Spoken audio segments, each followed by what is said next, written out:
yaitu tentang apa obat bius dan alkohol tadi. Pertama adalah tentang masalah yang dihadapi remaja saat ini tentang sekali kalau kita sebagai orang tua tidak bisa mengarahkan dari kecil atau dari hal-hal yang mungkin dia anggap baru itu ya, itu dia bisa memicu hal-hal yang serius sehingga tingkah lakunya tidak seperti anak-anak yang remaja selayaknya. Yang kedua adalah masalah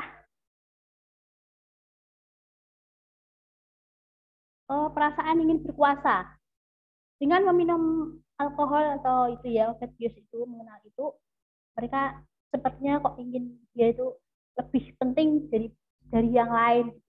Dia ingin berkuasa, dia merasa bahwa dia bisa menangani semua masalah-masalah yang dihadapi.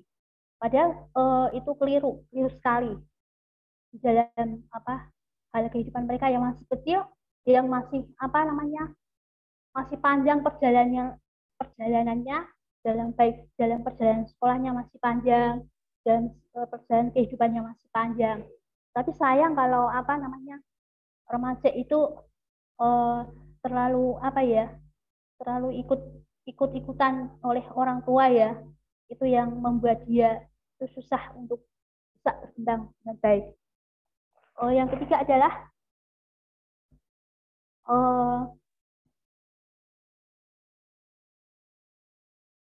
tekanan teman sebaya.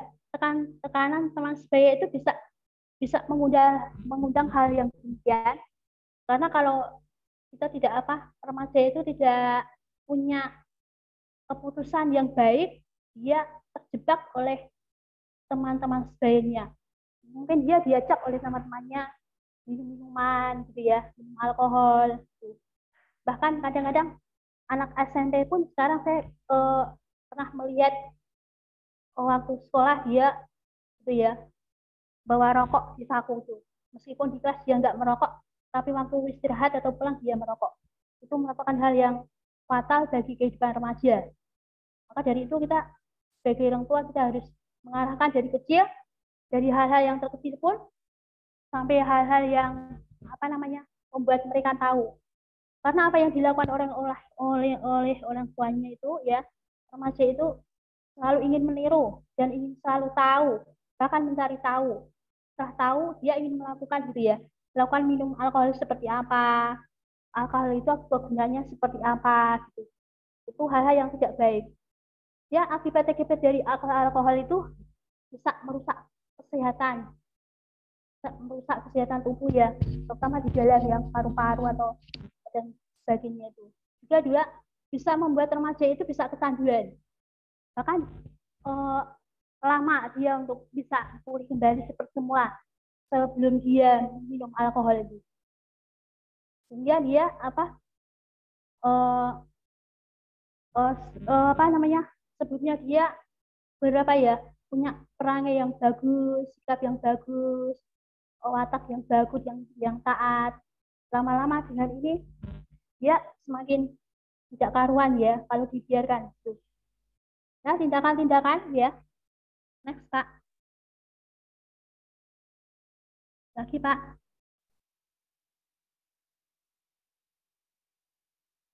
Slide.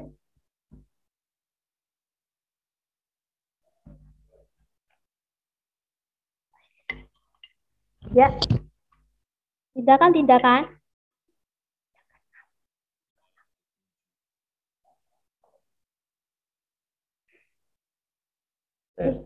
Ya, alasan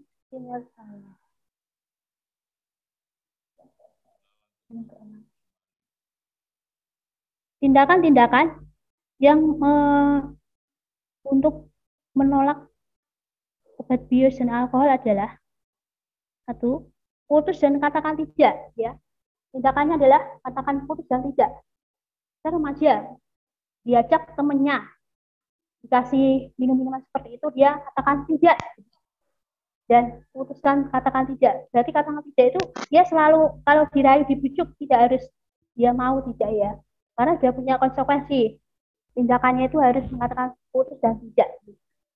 Terus yang kedua adalah, yang selanjutnya adalah bersikap bersikap ramah terhadap ajakan teman-teman ya, untuk yang memberikan apa namanya, minum dan merokok ya, bisa bertindak lebih tegas lagi kalau diajak teman-temannya untuk minum minuman, apalagi di apa, kalau misalnya malam minggu atau misalnya di kafe-kafe, anak-anak remaja itu bisa kumpul ya, mereka diajak minum-minum tuh ya, mereka harus tahu menolak gitu tindakan yang di apa anggap tegas gitu, dia menolak dengan tegas ya, karena tahu bahwa alkohol dan obat bius tidak baik untuk kesehatan, juga bisa kecanduan, terlebih obat bius dan alkohol itu mahal ya, mahal.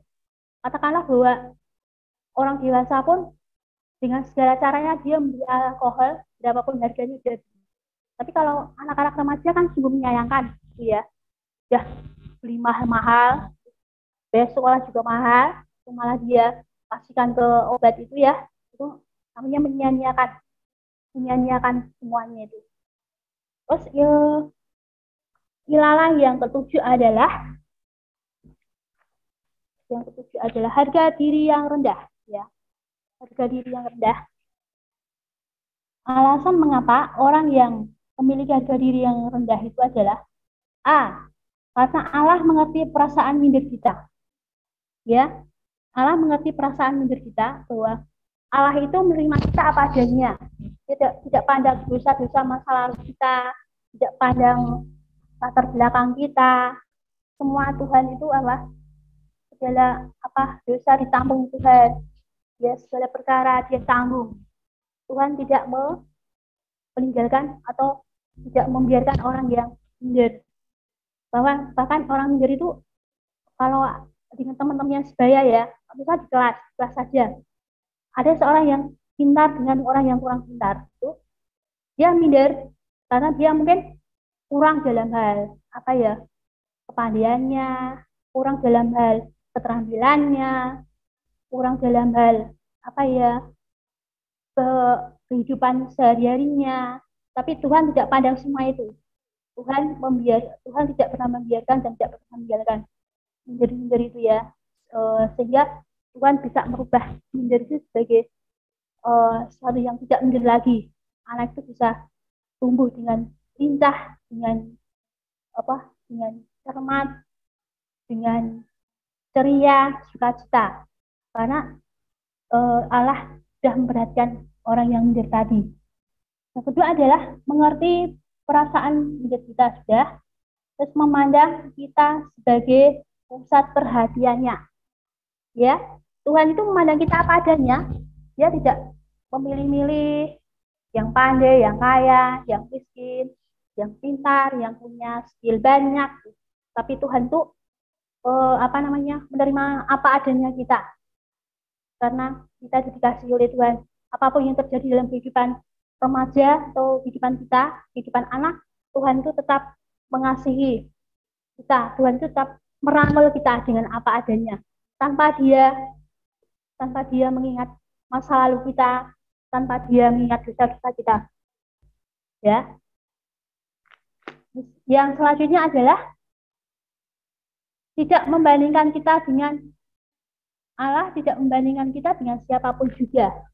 Artinya Allah itu tidak memilih-milih yang pandai, yang kaya, yang pintar, yang miskin, yang punya banyak skill. Tapi Allah itu tetap memandang kita dengan apa adanya. Bahkan dia mengasihi kita lebih ya. Dan Tuhan itu merangkul apapun keadaan kita. Bahkan dia sanggup memberikan jalan keluar di dalam kehidupan kita. Yang selanjutnya adalah melihat kita sebagai biji matanya. Ya, Tuhan melihat kita sebagai biji matanya, bahwa kita itu adalah berharga di mata Tuhan, ya, berharga di mata Tuhan. Meskipun biji itu kecil, tapi berharga di mata Tuhan. Kalau kita tanam biji apa ya, sawit sangat kecil, tapi di hadapan Tuhan dia bisa berkembang dan dia berharga di mata Tuhan. Berapapun harganya itu, dia tetap berharga di mata Tuhan. Yang terakhir adalah berkenan kepada kita. Tuhan itu berkenan kepada kita apapun yang kita lakukan ya. Tanpa kita sadari bahwa kita itu banyak melakukan hal-hal yang tidak menyenangkan hati Tuhan. Kesalahan, dosa masa lalu, apa ya, hal-hal yang tidak baik, hal-hal yang tidak menyukakan hati Tuhan. Tuhan itu kok berkenan kepada kita. Tuhan itu kok tetap menerima kita apa adanya, tidak memandang masa lalu kesalahan kita. Dan Tuhan itu sangat baik di dalam kehidupan kita. Nah, selanjutnya adalah sudah itu. Selanjutnya adalah kitab suci, ya.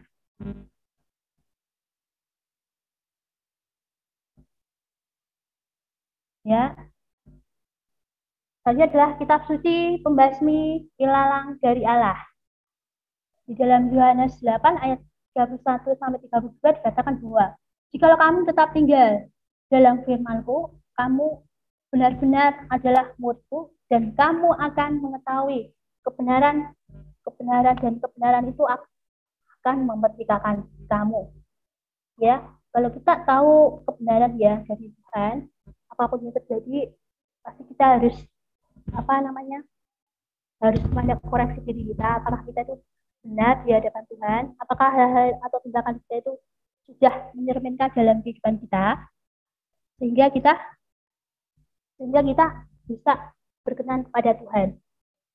Ya, untuk kita maju secara rohani, kita harus menjadikan kitab suci sebagai bagian penting dari kehidupan kita. Bahwa di dalam kehidupan ini, hari-hari kehidupan ini, kita butuh yang namanya firman Tuhan ya. Tanpa firman Tuhan, hidup kita akan sia-sia. Kita tidak bisa berbuat apa-apa. Di dalam banyak kehidupan ini, banyak sekali hal-hal yang membuat kita, mungkin membuat kita tawar hati, gelisah, bahkan kecut hati. Tapi kalau kita sandarkan pada kebenaran firman Tuhan, maka segala sesuatu itu akan terjadi jalan keluar yang indah yang diberikan Tuhan dalam kehidupan kita. Maka kitab suci penting sekali. Kita di dalam bagian penting dalam kehidupan kita. Yang kedua adalah menetapkan strategi cara melaksanakannya dalam kehidupan kita sehari-hari.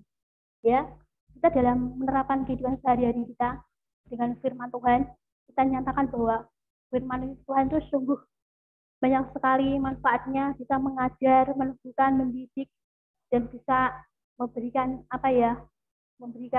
sesuatu yang tidak kita pikirkan, memberikan sesuatu hal yang indah dalam kehidupan kita, memberikan mukjizat, memberikan apapun yang kita minta, bahkan memberikan kesehatan, memberikan kesembuhan, memberikan segala dalam kehidupan kita, bahkan mencukupkan segala kebutuhan kita dalam sehari-hari.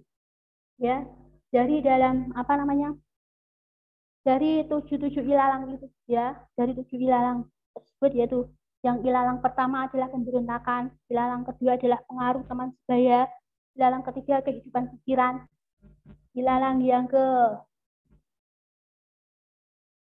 adalah masa lalu, ilalang yang kelima adalah mau senangnya saja, ilalang yang keenam adalah obat bius dan alkohol, dan ilalang yang ketujuh adalah harga diri yang rendah.